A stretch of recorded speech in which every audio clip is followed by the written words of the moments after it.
حضرت عائشہ رضی اللہ عنہ سے روایت ہے، نبی صلی اللہ علیہ وسلم نے فرمایا، فتح کے بعد ہجرت نہیں، البتہ جہاد اور نیت باقی ہے۔ جب تمہیں جہاد پر نکلنے کے لیے طلب کیا جائے تو بلا تامل نکل پڑو۔ بخاری و مسلم۔ مکہ فتح ہو جانے کے بعد جو 8 ہجری میں ہوا، مکے سے ہجرت کی ضرورت باقی نہیں رہی، چنانچہ وہ دارالاسلام بن گیا ہے۔ فتح مکہ کے بعد کچھ لوگوں نے مکہ سے ثواب کی غرض سے ہجرت کرنے کی اجازت طلب کی، اور ہجرت کے ثواب یہ ہے کہ اس سے سابقہ تمام گناہ مٹ جاتے ہیں۔ تو آپ صلی اللہ علیہ وسلم نے فرمایا کہ اب یہاں سے ہجرت کی ضرورت نہیں، البتہ اللہ تعالیٰ نے ثواب کا سلسلہ منتقل نہیں کیا۔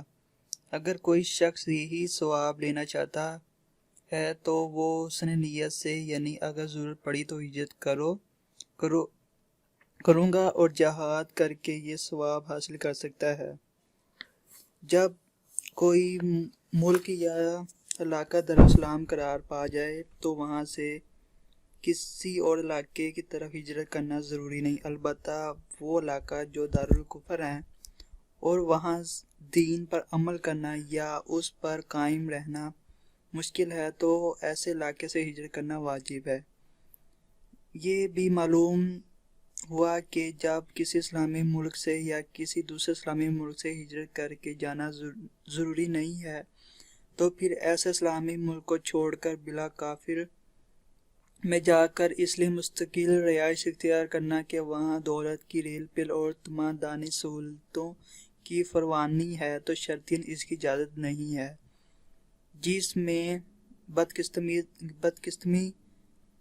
قسمتی سے اس زمانے کے مسلمان مبتلا ہیں، بلاخص ان کے سرمایہ کا انتقال اور مفکرین کی ہجرت بہت ہی تشویشناک ہے، جس سے بلاد و کافر کی معیشت کو بھی سہارا مل رہا ہے اور ان کی حیا باختہ تہذیب کا فروغ بھی مل رہا ہے۔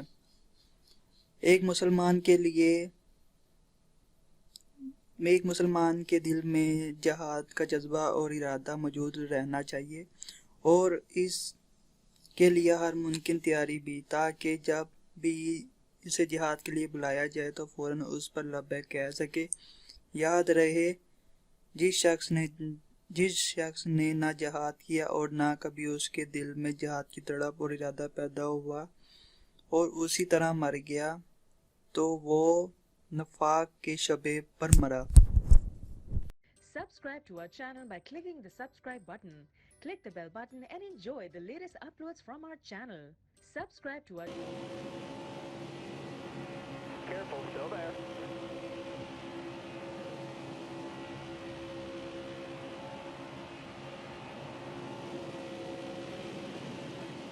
Careful, still there.